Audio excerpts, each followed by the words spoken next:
단테 신곡이라는 아주 유명한 책이 있습니다. 그 신곡의 지옥 문의 입구에 이렇게 기록되어 있다고 말합니다. 이곳에 들어오는 자들이여 이제부터 모든 희망을 버려라. 희망이 없다는 것을 여러분 상상해 보셨습니까? 감옥에 간 사람도 출소할 날짜가 있고요, 사형 선고를 받은 사람도 설 특사, 8.15 특사 같은 특사를 기대하기도 합니다. 소망이지요. 병원에 입원한 사람도 퇴원의 소망을 가지고 살아갑니다. 그러나 지옥은 희망이 없고 소망이 없습니다. 한번 들어가면 영원한 고통을 받아야 합니다. 그래서 키에르케고르는 죽음에 이르는 병이란 책에서 죽음에 이르는 병이란 절망이다라고 말합니다. 현대교인들은 지옥에 대한 설교를 좋아하지 않습니다.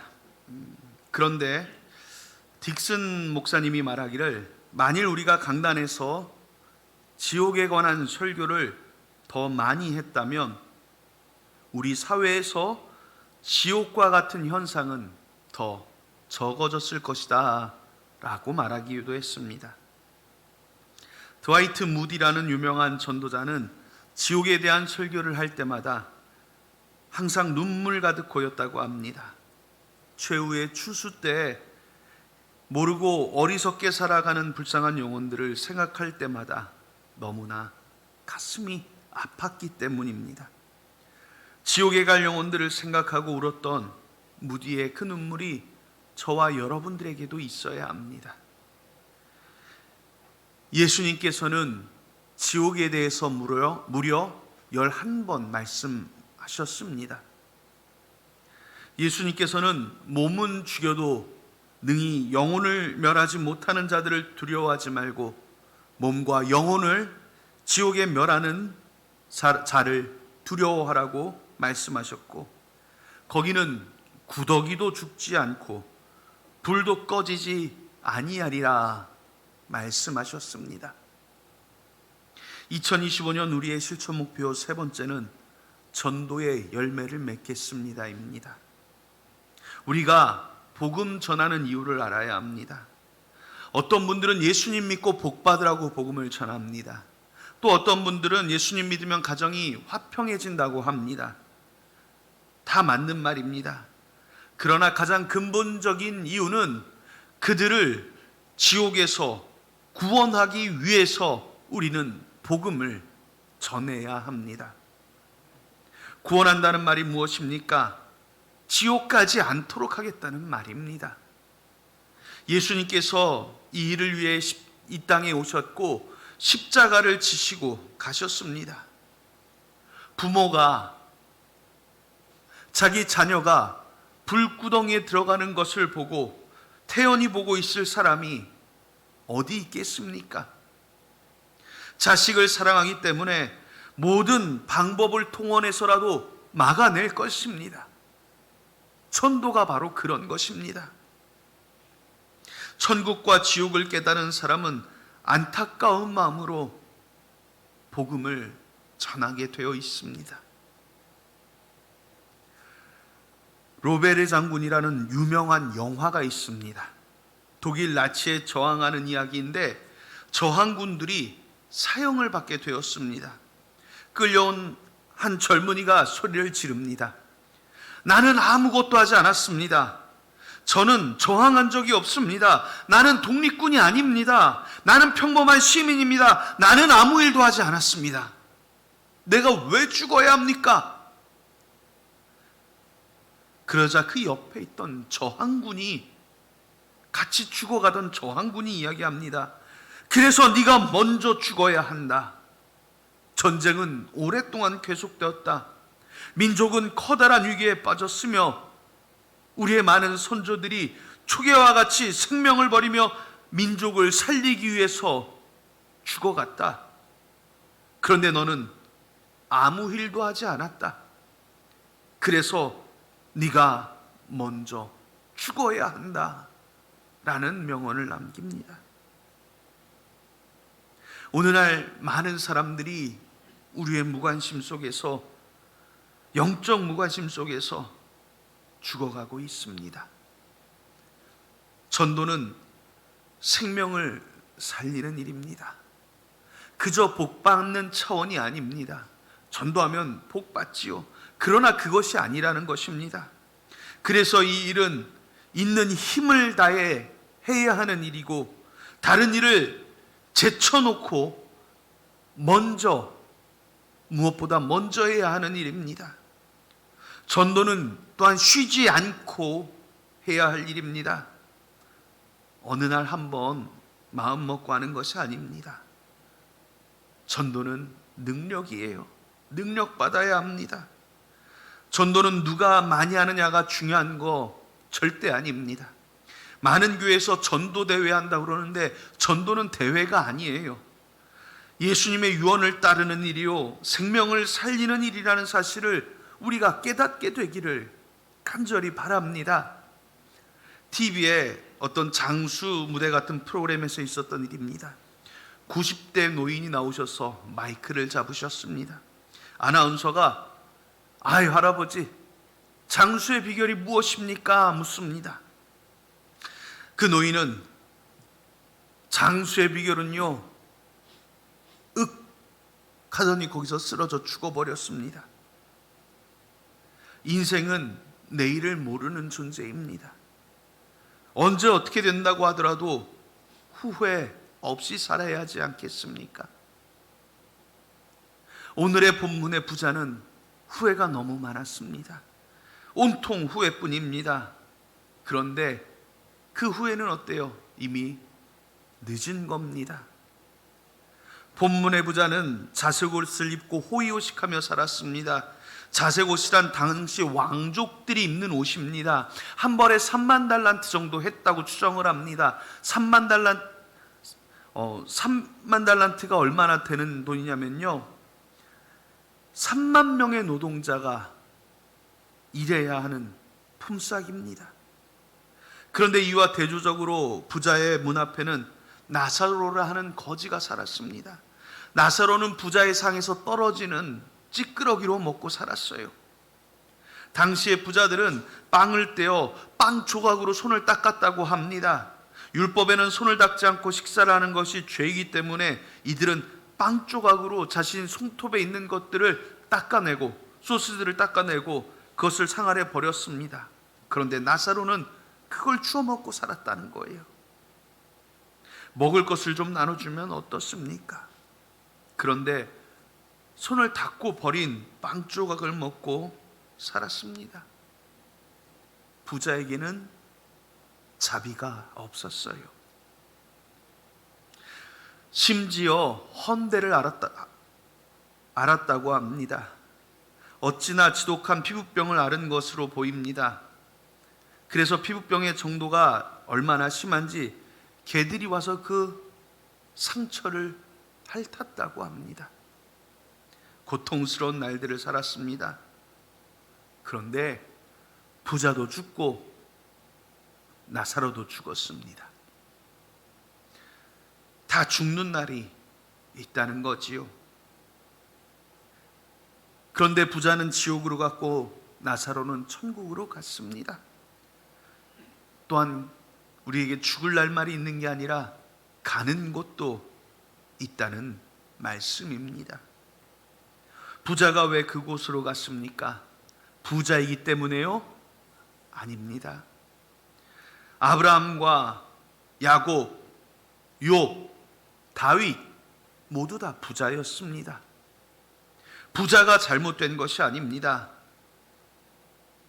세상에 있는 5 형제들도 안들이라고 말씀하시는 것은 바로 부자를 지적하는 것입니다. 복음을 안 들었다는 것입니다. 복음을 듣지 않고 이 세상에 속해서 살았습니다. 부자는 저 세상에 관심이 없었기 때문에 죽기가 싫었을 것입니다. 많은 사람들이 모여있는 곳에서 죽었을 것입니다. 아마 나사로는 누가 돌봐주지도 않는 곳에서 쓸쓸히 죽었을 거예요. 본문의 부자는 장사를 지냈다고 했는데 나사로는 아마 누가 가져다가 묻었을지도 모르겠습니다. 그런데 나사로라는 이름의 뜻이 무엇이냐면 하나님의 도우심이에요. 세상에 있을 때 쓸쓸하게 살았지만 그는 하나님의 이름 그대로 도우심을 입습니다. 그래서 아브라함의 품에 안기게 되는 것입니다. 텍사스에 돈 많은 목장주가 이제 돈을 많이 모아서 세계 일주를 다녔습니다. 세계 일주를 다니다가 영국에 가서 영국을 구경하는데, 영국 하면 유명한 게 뭐가 있습니까? 바로 버킹엄 궁전입니다. 그래서 그 버킹엄 궁전에 들어가려고 합니다. 그 앞에 있는 문지기에게 $1,000불을 주면서 자, 이 정도면 들어갈 수 있어? 라고 합니다. 이때 문지기가 대답을 합니다. 왕궁에 들어가는 것은 돈 주고 들어가는 게 아닙니다.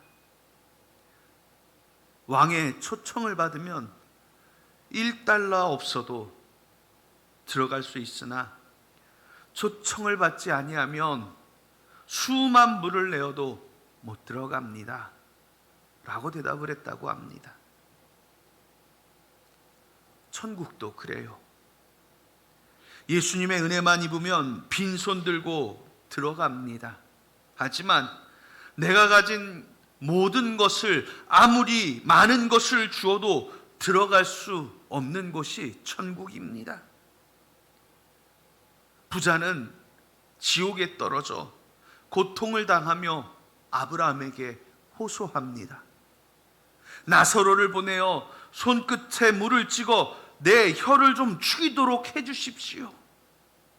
내가 고통스럽습니다 할 때 아브라함이 너는 살았을 때 좋은 것을 받았고 나사로는 고난을 받았으니 이것을 기억하라. 이제 그는 여기서 위로를 받고 너는 괴로움을 받느니라. 그러자 부자가 다시 간청합니다. 나사로를 내 아버지 집에 보내주십시오. 제 형제 5이 거기에 있습니다. 나사로가 가서 저희에게 증거해서 이 지옥에 오지 않게 해주십시오. 이 지옥이 있다는 것을 알려주시라는 말씀입니다. 저들이 깨닫게 해달라는 말씀입니다. 5 형제만큼은 죽어서 지옥에 오지 않도록 전해달라는 말씀입니다. 이 5 형제가 누구입니까? 이 땅에 살아가는 우리 모두의 가족들, 이웃들이 심판받게 될 때 5 형제일 수 있습니다. 이제 설 명절입니다. 많은 가족들을 만나실 것입니다. 그 중에 아직 구원받지 않은 사람이 있다면 이 5 형제일 것입니다. 여러분 주변에 아직 예수 믿지 않는 사람이 있다면 이 5 형제일 것입니다. 이 비유는 예수님께서 친히 저와 여러분들에게 주신 비유입니다. 여러분, 우리는 늘 천국의 상급을 바라며 살아가고 있는데 오늘도 많은 크리스찬들이 이 땅에서 가져가지 못할 축복만을 바라보고 있기도 합니다. 그래서 이 땅에서 많은 것을 받고 누리려고 애쓰다 보니 저 세상을 바라보지 못하는 겁니다. 오늘 이 부자가 지옥에 가게 된 이유가 무엇입니까? 첫 번째로 그는 자기를 위한 삶을 살았습니다. 이것이 그의 첫 번째 죄목입니다. 기독교의 진리를 한마디로 말하라고 한다면 사랑이지요. 사랑입니다. 헬라인들은 사랑을 4가지로 분류해서 사용했다고 하는데 여기서 말하는 것은 아가페적인 사랑입니다. 타인을 위해서 내 몸까지 내어주는 이타적인 사랑, 십자가의 사랑입니다. 하나님의 사랑은 독생자 아들을 십자가에 내어주시는 눈물의 사랑입니다. 하나님께서는 저와 여러분들에게 이런 사랑을 요구하십니다.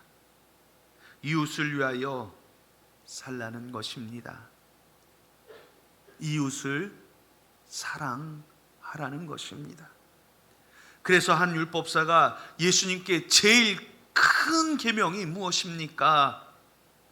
하고 물었을 때 예수님께서 첫째는 하나님을 사랑하고 둘째도 이와 같으니 내 이웃을 내 몸같이 사랑하라 하셨던 것입니다. 이것이 우리 기독교의 진리입니다. 오늘 이 부자는 자기만 배부르게 살았고 바로 옆에 있는 나사로에게는 무관심했어요. 이것이 그의 첫 번째 죄목입니다. 두 번째로 이 부자는 회개하지 못했어요. 오늘 본문 30절을 보면 아버지 아브라함이여 만일 죽은 자에게서 그들에게 가는 자가 있다면 회개하리이다. 부자는 자기가 회개하지 않아서 이곳에 왔다는 그 사실을 너무너무 잘 알았어요. 마틴 루터는 내가 천국에 도착하는 그날 천국문에서 하나님의 현판을 볼 수 있을 것이다. 그 현판에는 오직 회개한 자라고 쓰여 있을 것이다 라고 말했습니다. 하나님의 은혜를 입을 수 있는 사람이 누구예요? 회개한 사람입니다. 구원에 이르는 사람 누구입니까? 회개한 사람입니다. 그러므로 신앙의 첫걸음은 회개에서부터 시작됩니다. 내가 부족합니다. 내가 한 것 아무것도 없습니다. 모든 것이 나 때문입니다 라고 하는 그런 고백들이 나오게 되는 것입니다. 이 회개는 한 번 하고 그만두는 것도 아니에요. 일평생을 회개 가운데 사는 것입니다.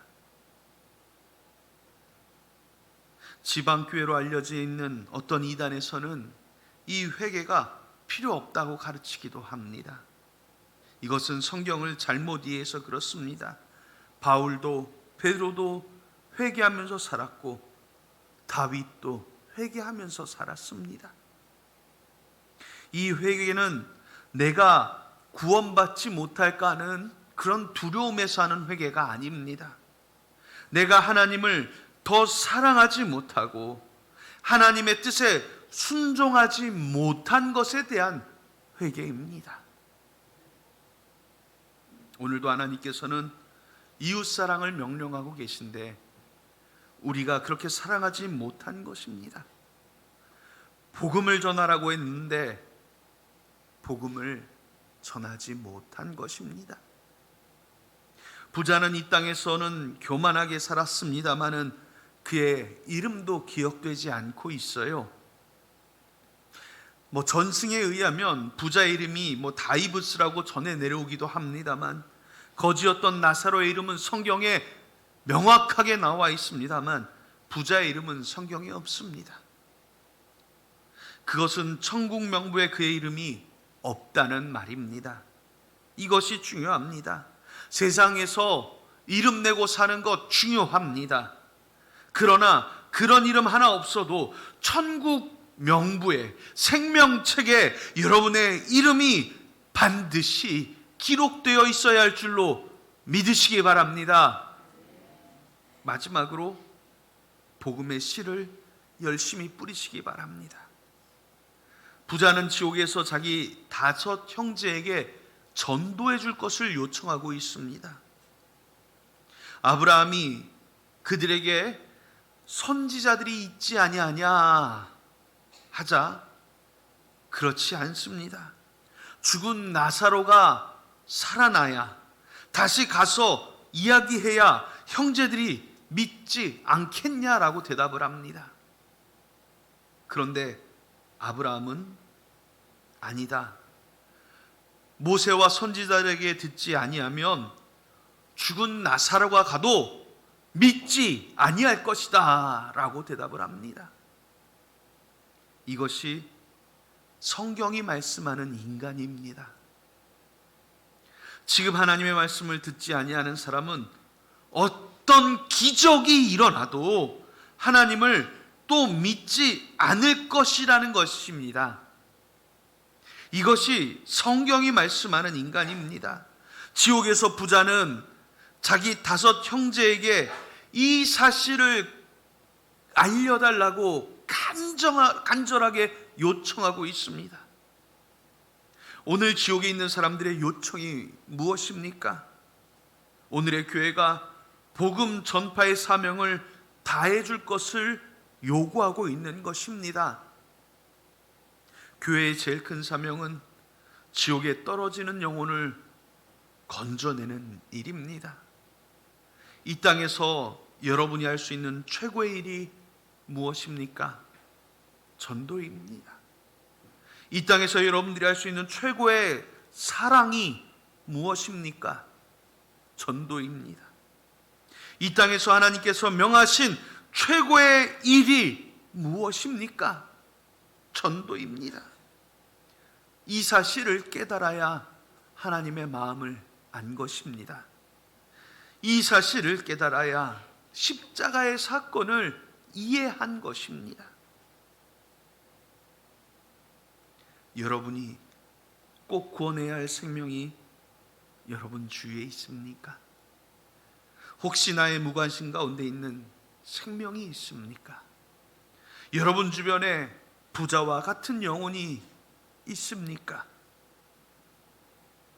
영혼을 찾으라는 주님의 음성에 결단하시는 사랑하는 예본의 성도들이 되시기를 예수님의 이름으로 축복합니다. 기도하겠습니다.